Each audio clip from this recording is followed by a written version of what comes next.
اب ایک مثال کے ساتھ اصل عبادت پہ بھی بات کر لوں. اچھا ایک کام کیجئے جو آپ روزانہ کرتے ہیں، مجلس میں بہت کرتے ہیں، درود پڑھیے گا، صلوات.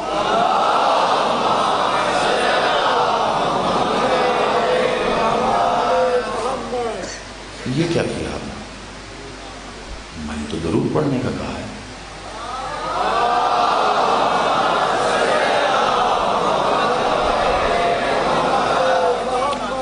ارے سرکار، صلوات، ان اللہ وملائکتہ یصلون علی النبی، وہ والی صلوات پڑھنی ہے. آپ تو دعا مانگ رہے ہیں، سارا دن پڑھتے جائیے بھائی، صلوات پڑھیے نا. کیا بہت لمبی چوڑی عربی ہے، کبھی پڑھتے ہوئے سوچا بھی نہیں اس پہ الگ سے پڑھوں تو اشرا ہو. میں آج کے دن بات ختم کرتے ہوئے پڑھ رہا ہوں کیونکہ آپ نے اتنی صلوات پڑھ رکھی کہ مجھے صرف ہلکا سا ایسے ہی کرنا ہے، پتہ چل جائے گا آج تک ہو کیا رہا تھا. میں نے کہا ایک لفظ عبادت پر بات کی ہے اور ایک اصل عبادت پر کرنا. بڑی توجہ، صلوات پڑھنا. اللہ کہہ رہا ہے ان اللہ، آپ کے لیے نہیں ہے، اللہ کے لیے ہے. اللہ آپ سے صلوات پڑھوائے گا. جو کام آپ سے کروانا ہو اس میں اللہ کا مخاطب ہی اور ہوتا ہے، حکم دیتا اقیموا الصلاۃ،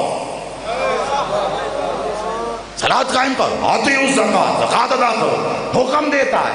اگر حکم دینا ہوتا اللہ حکمن کہتا پڑھو. اللہ کہہ رہا ان اللہ وملائکہ، میں پڑھتا ہوں، ملائکہ پڑھتے ہیں. یا ایھا الذین آمنوا، او ایمان والو، اور تم بھی کچھ حاصل کرنا چاہتے ہو، اچھا تو تم بھی پڑھ لو. قرآن کا مزاج ہے، اس کو سمجھو. قرآن بس یاد کر لینے والی کتاب نہیں ہے. اللہ خود پڑھ رہا ہے، اللہ پڑھ رہا ہے.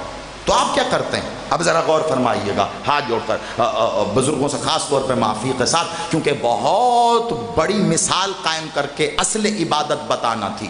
اس لیے اگر اس میں کوئی توہین کا پہلو تھا تو میں معذرت چاہتا ہوں کہ میں نے بار بار درود کا آپ کو کہا اور پھر کہا کہ یہ کیا پڑھو. اب میں ترجمہ کروں. کیا درود پڑھی جاتی ہے؟ اللہ ہو، کیا مطلب؟ اے اللہ تو صلی علی. اب یہاں میں سل کا ترجمہ نہیں کر رہا، وہ آپ کی مرضی، کیونکہ سل کا ترجمہ کرنا ایک اشرا اور رکھ لیجئے تو سل کا ترجمہ ہو. اب آپ رحمت جانتے ہیں یا جو بھی ہوا کر لیجئے. اللہ، اللہ تو صلی علی، صل نازل فرما، محمد و آل محمد، محمد پر اور آل محمد. اللہ تو صل نازل کر، صل بھیج محمد پر، آل محمد. اللہ کہہ رہا ہے تم درود پڑھو، آپ کہہ رہے ہیں تو بھیج. اللہ کہہ رہا ہے تم پڑھو، آپ کہہ رہے ہیں تو بھیج. یہ تو میں ہو رہی ہے، صلوات کہاں ہے؟ اصل عبادت بات علم کے پیرائے میں ہو رہی ہے. بڑی توجہ. زیدی کا کام تنقید کرنا نہیں ہے، علمی روشنی دکھاتے ہوئے صراط اور مستقیم یہ ایک ہی حصے پر مشتمل دو نام ہیں. اگر علم کی روشنی میں بھی نظر نہ آئے تو بندے کا قصور نہیں ہے، ماں اندھی ہوگی. کچھ کہہ رہا ہوں، بہت توجہ، قرآن دکھا رہا ہے. آپ سلامت رہیے. بسم اللہ. مالک آپ کے بالوں کی سفیدیوں پر رحم کرے. بہت تیزی کے ساتھ دعا مانگی ہے آپ نے. جب بھی کسی کو بھی صلوات کا کہا جائے ہمیشہ دعا مانگی جاتی. صلوات اتنی ہو مختصر یا مفصل ہو، درود ابراہیمی ہو، کوئی صلوات ہو، شروع ہی یہاں سے اللہم. آپ کہنا کیا چاہ رہے ہیں؟ آپ کہہ رہے ہیں اے اللہ ہمارے بس کا نہیں ہے، تو بھیج. آپ سرنڈر ہو رہے ہو کہ یہ ہم سے نہیں. اللہ کہہ رہا ہے تم پڑھو. یعنی پتا چلا یہ صلوات کا یہ طریقہ دیا کس نے ہے؟ اسی نے تو دیا جس نے بتایا اللہ کہہ رہا ہے، اسی رسول نے کہا نا، یعنی وہ بتا کے چلے گئے، آپ سوچ نہیں رہے، انہوں نے جب یہ بتایا تو ساتھ یہی بتا رہے تھے تمہارے بس کا نہیں ہے محمد و آل محمد پر صلوات قائم کرنا، وہ اللہ کا کام ہے، اللہ کر رہا ہے، تم بس دعا کرو دعا کرو دعا۔ جانتے ہو ہوتا کیا ہے؟ جس لمحے تو صلوات کی دعا کرتا ہے اللہ تو بھیج، وہ اس لمحے جو بھیجتا ہے اس کا ثواب تجھے لکھ دیتا ہے۔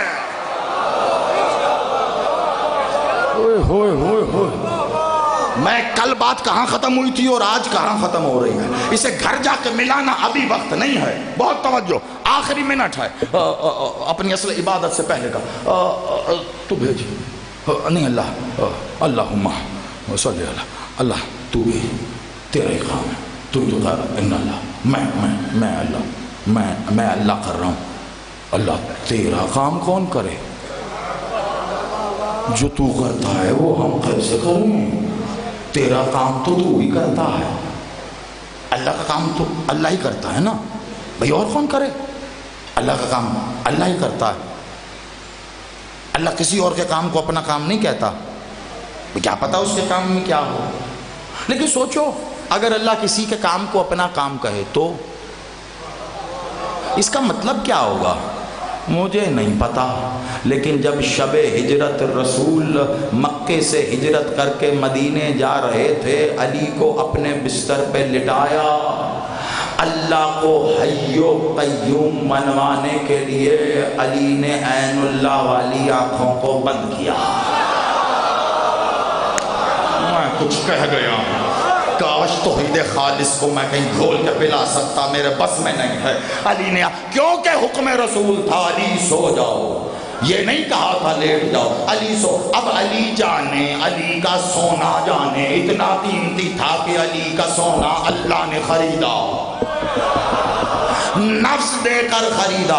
جب محمد باہر تشریف لے جا رہے تھے تو کفار کا سامنا تھا، مالک نے زمین سے چند سنگریزے اٹھا کر مٹی کی دلیاں ان کی طرف پھینکا، اللہ نے فوراً کہا محمد یہ جو مٹی پھینکی ہے یہ تو نے نہیں پھینکی، میں نے پھینکی ہے نا، پھینکے محمد، اللہ کہے نہیں میں نہیں پھینکی، میں نے۔ محمد کو پالیں ابو طالب، اللہ کہتا ہے محمد ہم نے تمہیں یتیم پایا، کیا پھر ہم نے تمہاری پرورش نہیں کی ہے؟ مدینے سے چلے، حج کا پہلا موسم تھا، لیکن مکے کے کافروں نے داخل نہیں ہونے دیا، کہا حج نہیں کرنے دیں گے، احرام پہنے تھے۔ مولا محمد نے کہا ہم جنگ کو نہیں آئے، یہ نہیں کرنے دیتے تو پلٹ جاؤ، اللہ عن قریب تمہیں فتح نصیب کرے گا۔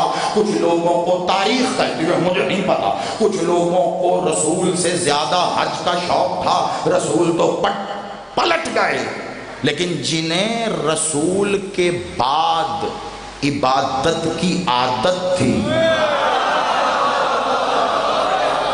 انہوں نے کہا ہم تو کر کے جائیں گے، بس اتنا کہنا تھا۔ اللہ نے کہا یہ جو حج کرنے کے شوق میں کھڑے ہیں میں نے ان کا کلمہ ہی ضائع کر دیا، کل جہاں بات رکی تھی آج وہیں پر لا کے روک رہا ہوں، بہت بڑا اصول خطابت پورا کر کے میں اگلی اصل عبادت پہ آ رہا ہوں۔ بڑی توجہ، اور ان کا کلمہ ہی ضائع کر دیا، حج کرنے آئے تھے، میں نے کہا نہیں تھا اے حبیب جو تیرے عمل سے آگے بڑھا میں اس کا ایمان ہی غارت کر دوں گا، تو جب واپس پلٹا کیوں نہیں پلٹے تیرے ساتھ؟ یہ کیا کرنا ہے؟ میں نے ان کا کلمہ، تیری اطاعت نہیں کرتے، ضائع کر دیا میں نے ان کا کلمہ۔ رسول اللہ کا اللہ رحم کرنا، بڑی مشکل کلمہ پڑھوایا، اچھا چل تو کہہ رہا ہے تو کر دو، جب معاف کیا، اب کیا کروں؟ کہا ان سے کہے تیرے ہاتھ پہ پھر بیعت کریں۔ اس جملے پہ بات ختم ہے، آپ سوچیں گے یہ یہاں بات ختم کہاں ہوگی، آپ خود کریں گے، میں نہیں کروں گا، جیسے کل آپ نے مہر لگا کے ختم کی تھی بڑی۔ ان سے کہے تیرے ہاتھ پر بیعت کریں، پھر کلمہ پڑھیں تیرے ہاتھ پر، ایسے نہیں، تیرے ہی ہاتھ پہ پڑھا تھا نا، اور پھر تو صحیح آگے بڑھ گئے۔ پتہ چلے جو وقت کی حجت سے آگے بڑھ جائے وہ کافر ہو جاتا ہے۔ پھر حجت کے ہاتھ پہ ہی کلمہ پڑھنا پڑتا ہے۔ مولا محمد نے کہا ادھر آؤ، میں کہتا نہیں تھا احتیاط کیا کرو، اب جب میں واپس بلا رہا تھا آئے کیوں نہیں؟ بابا اللہ کی عبادت کے لیے، حج کے لیے تو رکے تھے، ہم کون سا اپنے کام کے لیے تھے؟ تب پھر کی نا ابلیس والی بات، وہ بھی تو یہی کہتا تھا اطاعت سیکھو پھر عبادت کا حسن آئے گا۔ ادھر آؤ، میں نے اللہ سے سفارش کی ہے، معاف کر دے گا تمہیں، آؤ میرے ہاتھ پہ بیعت کرو۔ اب مجھے نہیں پتا آپ میں سے کتنے جو اصول و طریق و بیعت کو جانتے ہیں، بیعت جب لی جاتی ہے، بیعت دینے والا ہاتھ میری طرف دیکھیے گا، آخری جملہ بیعت دینے والا ہاتھ ایسے کرتا ہے، جس نے بیعت کرنی ہو وہ ہاتھ پہ ہاتھ رکھتا ہے، جو بیعت وصول کرتا ہے وہ سب سے اوپر پھر اپنا ہاتھ رکھتا ہے، بیعت بند ہو گئی، یہ اب وصول ہو گئی، یہ طریقہ ہے بیعت وصول ہو گئی۔ رسول اللہ نے اپنا دست قدرت آگے بڑھاتے ہوئے کہا آؤ میرے ہاتھ پہ ہاتھ رکھ کر بیعت کرو۔ جتنے رکے تھے سب نے محمد مولا کے ہاتھ پر ہاتھ رکھ کر پھر تجدید بیعت کر کے کلمہ پڑھا۔ ابھی منتظر تھے کہ ایک ہاتھ پھر رسول کا اوپر آئے گا، وہ ہاتھ تو نہ آیا، الٹا رسول کی نظروں نے کچھ تلاش کرنا شروع کیا۔ تھوڑی دیر بعد کھجور کے ایک تنے سے علی کو ٹیک لگائے دیکھا، آنکھوں میں محمد نے علی سے کچھ کہا، علی مسکرا کر چلے۔ علی جیسے ہی ان ہاتھوں کے انبار کے قریب آئے، وہ جو حج کے لیے رکے تھے پہلو بدلنے شروع کیے، علی تو ہم میں سے نہیں تھے، پھر علی کیوں آ رہے ہیں؟ علی تو ہم میں سے نہیں تھے، علی تو پلٹ گئے تھے، کیوں آ رہے ہیں؟ علی نے آ کر سب سے اوپر اپنا ہاتھ رکھا، فوراً آیت آ گئی، یہ جو سب سے اوپر ہے یہی تو میرا ہاتھ ہے۔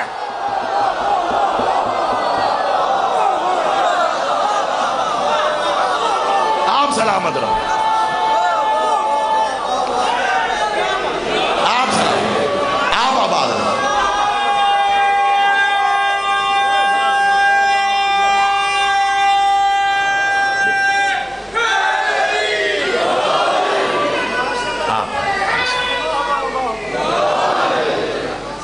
مولا یقید السلام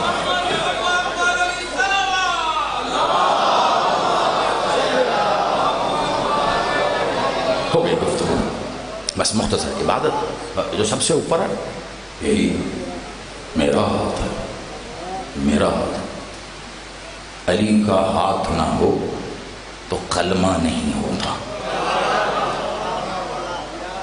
کوئی سمجھاؤ مولوی صاحب، علی کے بغیر دین کامل نہیں ہو رہا، یہ نماز پڑھنے کی کوشش میں ہیں۔ اللہ کی اطاعت کرو، جو اللہ دے وہ لے لو، جس سے روکے اس سے رک جاؤ، رک جاؤ، جس سے روکا تھا آج ہی کے دن کسی نے کسی کو